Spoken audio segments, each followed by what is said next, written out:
ইফতারের পরের সময় এবং ইফতারের পূর্বের সময়, এই দুইটি সময় আমাদের জীবনে অত্যন্ত গুরুত্বপূর্ণ। কেননা ইফতারের পূর্বের সময়টায় আমরা যখন ইফতার নিয়ে বসে থাকি, ইফতারের টাইম হওয়ার আগ পর্যন্ত আমরা মুখে খাবার দেয় না। আমার আল্লাহ পাক রব্বুল আলামিন ফেরেশতাদেরকে বলেন, ও ফেরেশতারা, দেখো দেখো আমার বান্দা আমাকে ভরি করে খাবার মুখে দিচ্ছে না, আমি তাদেরকে ক্ষমা করে দিব, আমি তাদের প্রতি খুশি হয়ে গেলাম।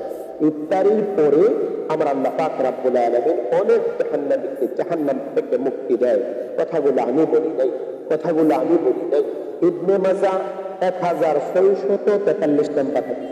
ইমামুল আম্বিয়া রাসূল পাক সাল্লাল্লাহু তাআলা আলাইহি ওয়াসাল্লাম বলেন, প্রতি রাতে ইফতারির পরে আমার আল্লাহ পাক রব্বুল আলামিন জাহান্নামীদেরকে ক্ষমা করে দেন, মুক্ত করে দেন। সুবহানাল্লাহ, সুবহানাল্লাহ। এই জন্য আমরা ইফতারের পূর্বে বেশি বেশি ইস্তেগফার করব, কেননা ইফতারের পরে আল্লাহ ক্ষমা করে।